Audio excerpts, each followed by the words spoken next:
ಪನ್ನೀರ್ ಮಂಚೂರಿ ಮಾಡ್ತಾಯಿದ್ದೀನಿ. ಪನ್ನೀರನ್ನು ಒಂದ್ಸರಿ ಬಿಸಿ ನೀರಲ್ಲಿ ಹಾಕಿಬಿಟ್ಟು ನೀರನ್ನೆಲ್ಲ ಸೋರಿಸ್ಕೊಂಡು ಹಾಕಿಟ್ಕೊಂಡಿದ್ದೀನಿ. ಇವಾಗ ಇದಕ್ಕೆ ಉಪ್ಪು ಹಾಕ್ತಾಯಿದ್ದೀನಿ, ರುಚಿಗೆ ತಕ್ಕಷ್ಟು ಉಪ್ಪು. ಅದಕ್ಕೆ ಬ್ಲ್ಯಾಕ್ ಪೆಪ್ಪರ್ ಪುಡಿ ಹಾಕ್ತಾಯಿದ್ದೀನಿ.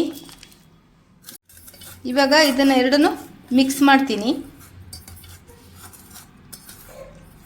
ಮಿಕ್ಸ್ ಮಾಡಿಬಿಟ್ಟು ಒಂದು 10 ನಿಮಿಷ ಇಡ್ತೀನಿ.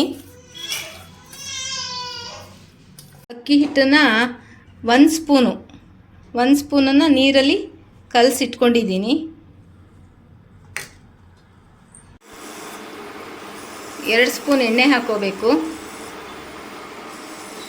ಬಾಣಲಿ ಇಟ್ಟು ಸ್ಟವ್ ಮೇಲೆ 2 ಸ್ಪೂನ್ ಎಣ್ಣೆನ ಹಾಕೋಬೇಕು. ಪನ್ನೀರನ್ನು ಕಲಸಿಟ್ಕೊಂಡಿದ್ವಲ್ಲ, ಆ ಪನ್ನೀರನ್ನ ಎಣ್ಣೆಲಿ ಒಂಚೂರು ಫ್ರೈ ಮಾಡ್ಕೋಬೇಕು.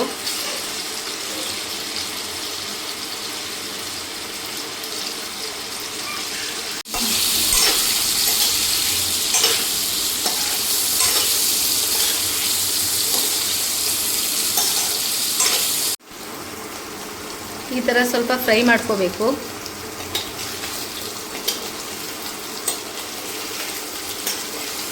ಫ್ರೈ ಮಾಡಿರೋ ಪನ್ನೀರನ್ನು ತೆಗೆದಿಟ್ಕೋಬೇಕು ಒಂದು ಪಾತ್ರೆಗೆ.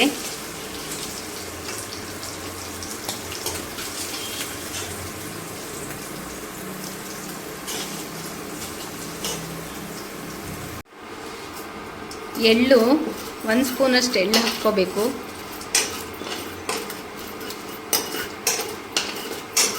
ಅದೇ ಎಣ್ಣೆಗೆ ಪನ್ನೀರನ್ನು ತೆಗೆದಿರ್ತೀವಲ್ಲ, ಆ ಎಣ್ಣೆಗೆ ಒಂಚೂರು ಎಳ್ಳು, 1 ಸ್ಪೂನ್ ಎಳ್ಳು.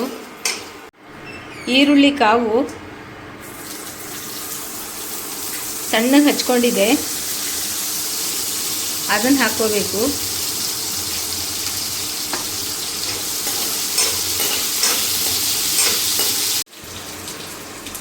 ಸೋಯಾ ಸಾಸು ಒಂದು ಅರ್ಧ ಸ್ಪೂನಷ್ಟು ಹಾಕೋಬೇಕು.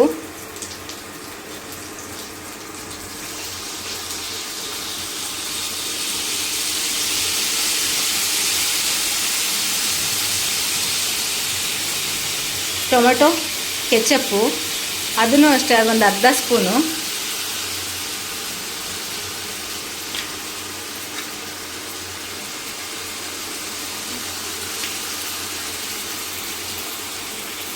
ರೆಡ್ ಚಿಲ್ಲಿ ಸಾಸು ಅರ್ಧ ಸ್ಪೂನ್ ಹಾಕೋಬೇಕು.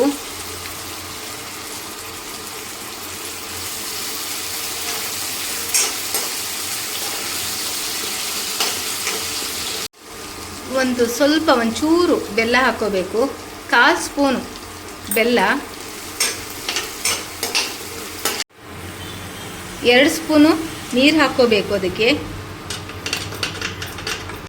ಅಕ್ಕಿ ಹಿಟ್ಟನ್ನ ನೀರಲ್ಲಿ ಹಾಕಿ ಕಲಸಿಟ್ಕೊಂಡಿದ್ನಲ್ಲ, ಅದನ್ನು ಇವಾಗ ಇದಕ್ಕೆ ಹಾಕ್ಕೋಬೇಕು.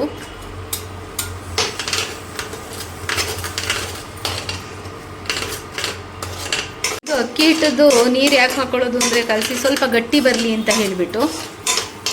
ಇವಾಗ ಒಂಚೂರು ನೀರು ಹಾಕ್ಕೋಬೇಕು.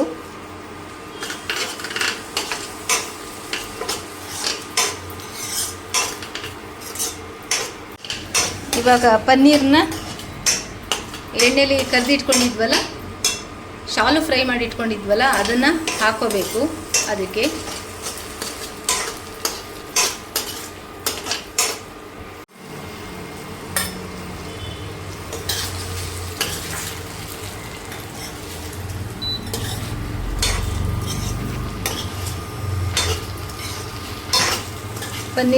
ಪನ್ನೀರ್ ಮಂಚೂರಿ ರೆಡಿ ಆಯಿತು. ಒಂದು ಸ್ವಲ್ಪ ಮೇಲೆ ಆನಿಯನ್ನು ಇದನ್ನು ಮಾಡ್ಕೊಂಡಿದ್ವಲ್ಲ, ಸ್ಪ್ರಿಂಗ್ ಆನಿಯನ್ನನ್ನು ಒಂಚೂರು ಮೇಲ್ಗಡೆ ಉದುರಿಸ್ಬೇಕು.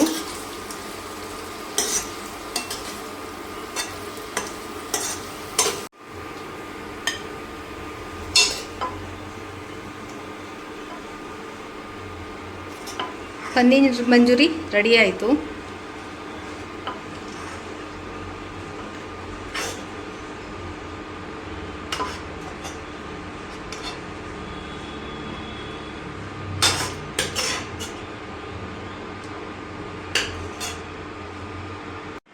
ಇನ್ನೊಂಚೂರು ಸ್ಪ್ರಿಂಗ್ ಆನಿಯನನ್ನು ಮೇಲೆ ಉದುರಿಸ್ಬೇಕು. ಎಷ್ಟು ನೋಡಿ ಸಿಂಪಲಾಗಿ ಮಾಡ್ಕೋಬೋದು ಮನೇಲೇ ಪನ್ನೀರ್ ಮಂಚೂರಿನ.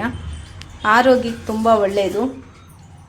ಈ ಥರ ಮಾಡ್ಕೊಳ್ಳಿ ಮನೇಲೇ ಅಂತ ಹೇಳ್ತೀನಿ.